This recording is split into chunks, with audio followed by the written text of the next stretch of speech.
Afternoon, MEC, HOD, Chief of Staff, colleagues, and the media colleagues and DDGs who are joining us from our virtual platform.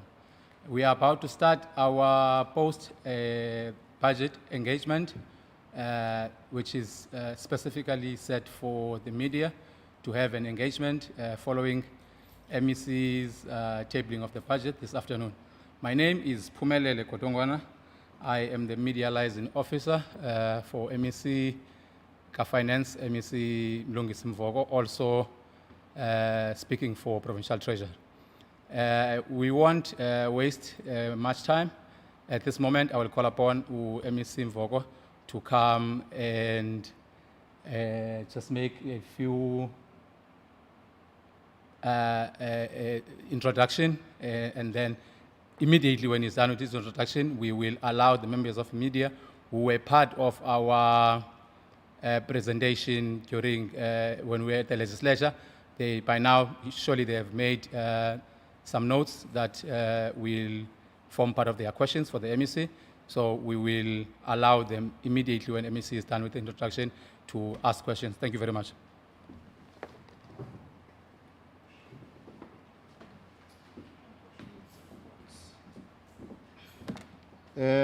Thank you very much, Mr. Kodongwa. Today we tabled a budget, a very difficult budget, because our budget has been cut, hugely cut last year, and cut again for the next financial year. So it was not easy to actually balance our budget. Had we not had any cushion from the own revenue, that is the provincial fund, we would have been found wanting today. The allocations that are coming from National Treasury, in fact, the shortfall between what we receive and what we spend is more than R1 billion. We do understand that it's tough times. COVID has ravaged the economy, and we have to be flexible and find means and ways of addressing the challenges that we are facing due to COVID. Of significance also is the cut on the cost of employment, because it has a huge bearing in our province. For the year 2020-21, the cut is 3.476 billion. Now the implications of that is that each department must then go back and look at how does it review its organizational structure, such that whatever posts that are there that have not been filled, they would only look at service delivery posts to be filled, and all the non-core to try and make a reduction. And I also made the point that maybe we also need to look at the hierarchy, because we're spending over 60% of our budget on compensation of employees. But if you perhaps look at the hierarchy, because that 60% does not translate in actually to say we have many people. It might not be many people. It might actually the hierarchy that we have within our departments that causes us to spend that much. So it's a very tough budget, and we have two departments that have serious cash flow problems: the Department of Health and the Department of Education. I'm sure everyone wants to know, when we talk about the payment to service providers, there would also come the issue that some providers have not been paid for more than 30 days. Secondly, the province owes in excess of 2 billion rand. But the truth of the matter is that there are two departments that are a culprit to that effect: the Department of Health and the Department of Education. Because towards the end of the financial year, they run into serious cash flow problems. But what also some of the contributing factors to the two departments is when we start the financial year, their accruals and payables are also very high. So those accruals and payables eat into their budget of that financial year. So this is also a contributing factor. Notwithstanding also the fact that the Department of Health has got medical legal claims, which is litigations against the department. That currently that department has spent or has paid more than 900 million. So it was a very difficult budget, but we've managed to come up with something that we think will, to a larger extent, alleviate the cost pressures that the departments have. Thank you. Thank you, MEC.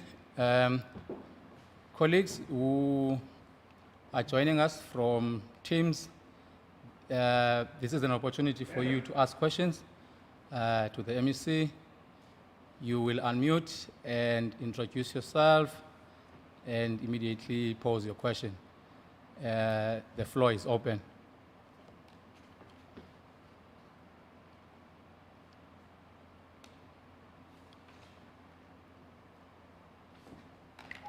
Hello. We can hear you. Good afternoon. Afternoon. My name is Norma Zima, a reporter from the Herald newspaper. Afternoon, everyone. Afternoon, Nomazim. I wanted to ask, how important is the CVC for job creation and to stimulate the economy? What does this Abalone farm mean for the province? And also, I didn't hear the APC touch on the drought in the province. I didn't see any allocations towards this. Can you speak on that, please? You meant drought? Drought, yes. Drought, the drought. okay.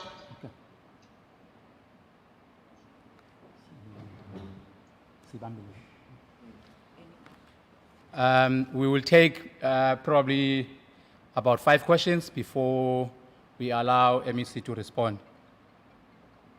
Any other questions? Hi, Michael Kimberley from the Herald. Afternoon, Mike. Hi. Sorry, but the connection was very bad at the beginning when the MEP was speaking. I might have missed it. But with the wage bill cut, what kind of reaction are you guys expecting from the union? And any idea which departments would actually see the biggest reduction in the wage bill?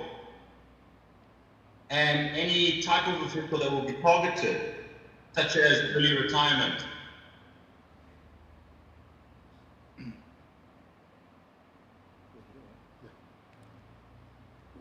We know that question. We will allow for more if any.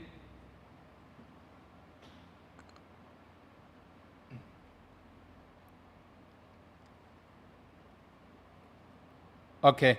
If there are no questions, further questions now, we'll allow MEC to come on stage and respond to those questions. If there are still some questions that are coming up, we will take those after MEC has responded to these two. Thank you very much. MEC.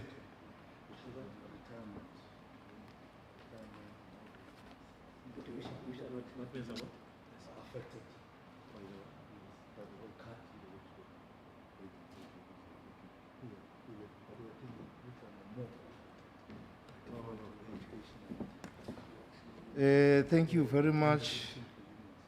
I didn't hear the second question properly, but now it has been brought to my attention that on the COE, let me start with the last one.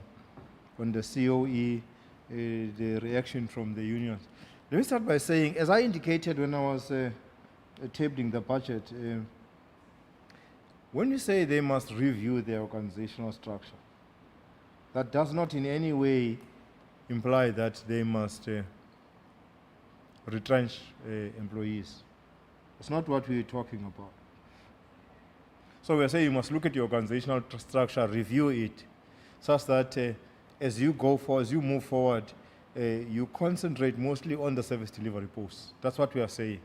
So that the non-core posts are not the posts that are prioritized. Prioritize service delivery posts. So we're not saying there must be retrenchment. And of course, the unions will not be happy with that. But you must also understand that this is not our call. If we get a cut on COE of 3.476 billion, all we have to do as a province is to adjust our budget accordingly. So there are no particular departments that are targeted for the COE reduction. We have cut our budget in all departments in accordance with the proportionally, if I could use that term. That's what we used. We cut the budget proportionally in all departments. So yeah, the unions will have a challenge with the cut, but it's what we received. We must not pretend as if we had another way of dealing with this cut. The National Treasury, the national budget says we're cutting you by 3.476 billion on COE, and for us is to see how do we then spread the cuts that we're getting throughout departments. So we've got a very clear proposal. Go back, review organizational structure, prioritize the service delivery or the core posts, and so that as we go forward, you might have heard as well that there's quite a lot of funds that were returned, and those funds that have gone into the adjustment budget. So that implies that and some of those funds returns were because of delays in the employment of in the recruitment process. So it means the following year they're going to do that recruitment. But we're saying as we go forward, doing the recruitment, concentrate on the service delivery posts. There was the second question, I think, was talking about drought from Nomazima Nkosi. That you didn't hear anything about drought, but we did allocate to the Department of Rural Development Rural Development and Agrarian Reform. In the amounts identified to them, we might not have used the term drought, but we've used the term disaster.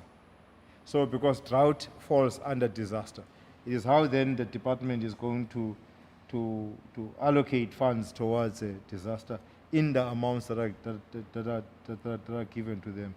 How they will allocate then funds for drought. I think that's my response on that one. There's another question about the first question was asking the importance of the Abalone farm. Perhaps we must understand that the Abalone farm, it comes from the master plan for oceans economy in the province. It was done by the Nelson Mandela University. So in that master plan, there are a number of projects identified. So the Abalone farm on which Kucha applied to us, it applied as part of those projects in the master plan for oceans economy. There are a number of other projects that will come from the oceans economy. So the zones will identify the projects where they would want to participate in, and we will allocate funds from the stimulus fund if we still have to those projects. So the importance of that, firstly, it comes from the master plan. And so we commissioned the master plan as a province, and we were assisted by the national department into that master plan. So it's important because it comes from that master plan. And secondly, when it is concluded, it is also going to create jobs in the area of Nelson Mandela Bay. Perhaps let me not say in that, but it will be located there in Kucha, so it will create jobs.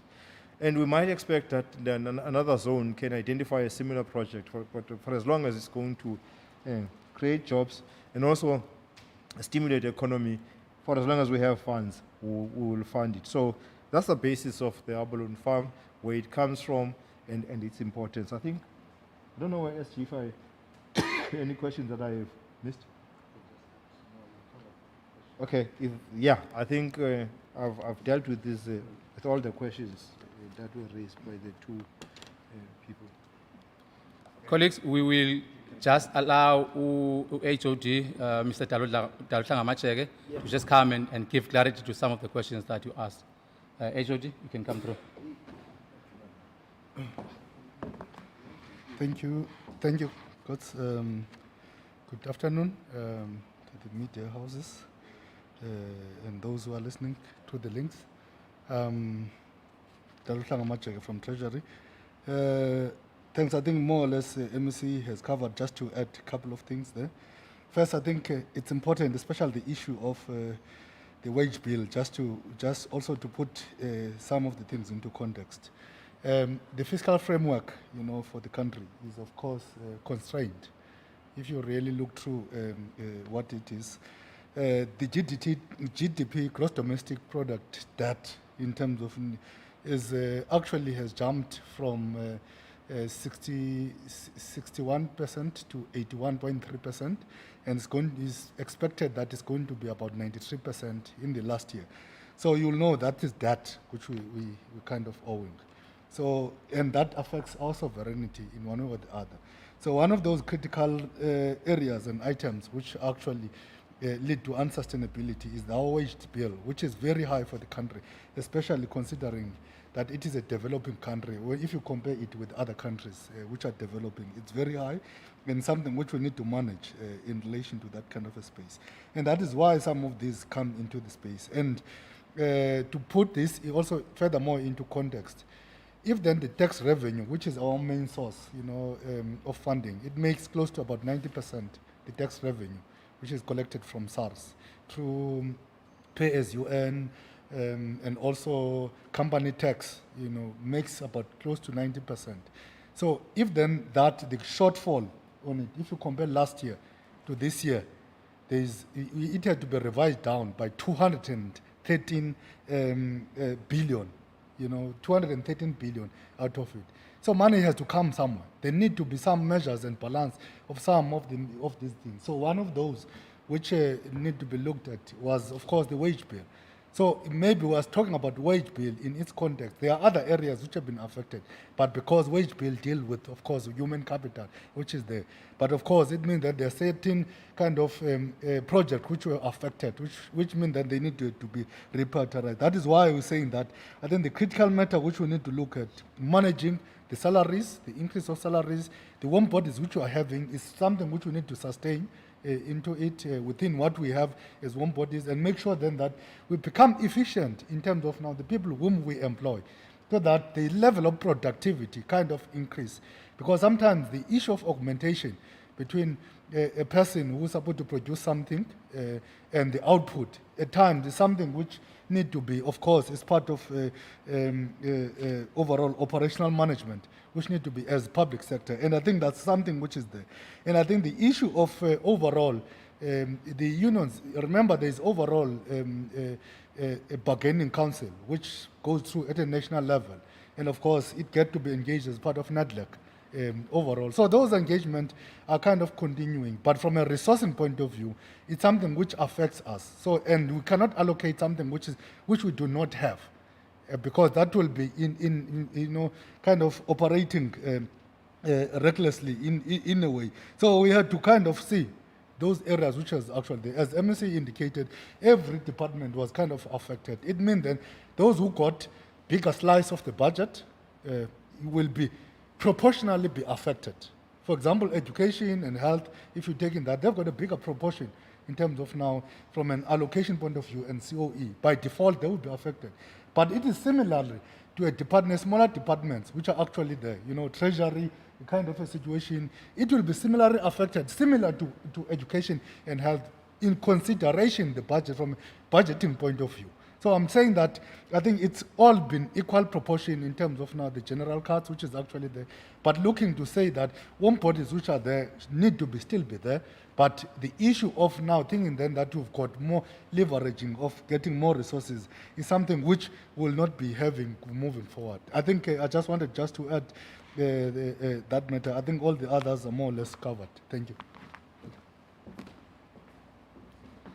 Thank you, HOD. Colleagues, we will take more questions from the floor, if any. I will allow you to speak if anyone has a question. Thank you very much.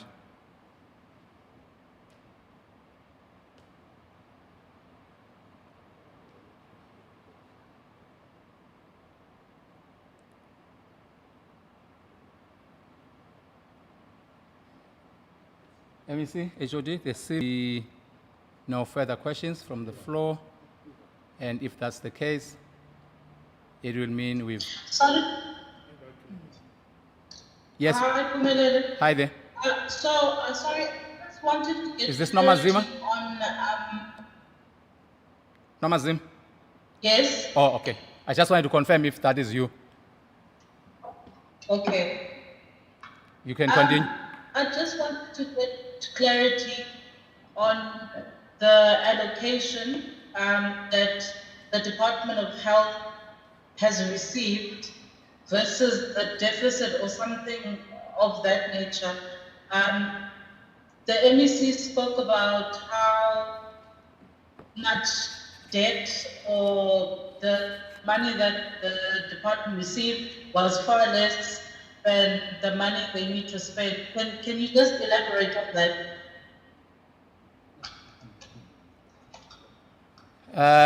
I don't know if you are able to rephrase on your question. Can you just be more clearer in your question? Okay. No, it's fine. MEC has got it. MEC?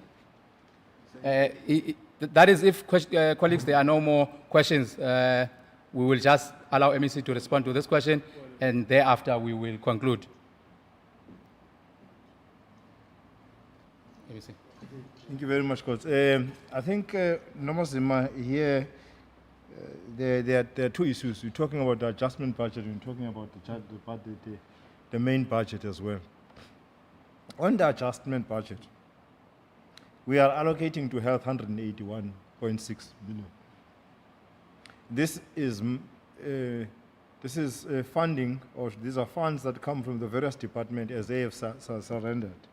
So the reason for us requesting departments to surrender is because we understand that the Department of Health has got cost pressures and they are unable to really meet some of their obligations. So we requested departments to surrender, and that 181.6 million goes to health.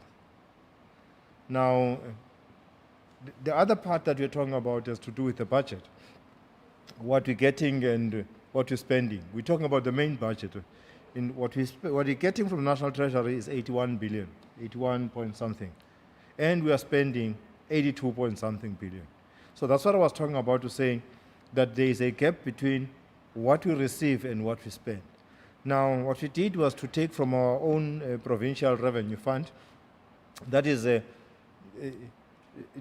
we're talking here about funds collected by the departments within the province that are then passed on to provincial treasury. So that fund remains there to assist us in terms like this when we are unable to balance our budget from what is allocated by the Division of Revenue Act. So that's why we're talking about a budget shortfall. And we're saying for this year, we had a shortfall of 499 million. And what we did was to take from the Provincial Revenue Fund and balance that budget such that we emerge with a budget with no deficit. Now, I was saying in the following year we'll do that. But the question was in the third year, given the progression in terms of what we receive and what we spend. In the third year, we might emerge with a deficit unless otherwise we go back and implement the revenue generation strategy that was developed for us, a study done by the University of Fort Hare, which depicts that at a we can collect to the tune of 7 billion rand in the province. So if we could implement that and collect to that amount, or anything closer, might be 6 billion, it will then alleviate the pressure, so such that in the last financial year of the MTF, we will not emerge with a budget. So that's where I was talking about the deficit and what we spend and what we receive, the difference between what we spend and what we receive. Thank you very much. Thank you, MEC. At this point, colleagues, I will just allow for questions, if any, in case there's someone who, after MEC had made that explanation, maybe a question came up. I'll just allow time for that before we close this media engagement.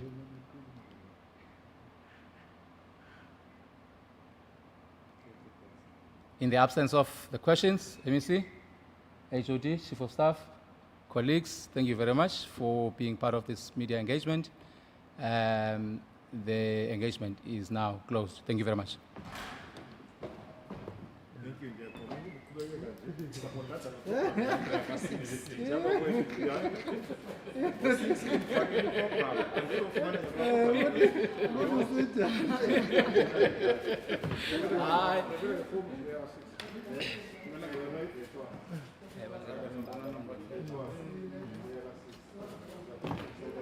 Okay, budget for those days.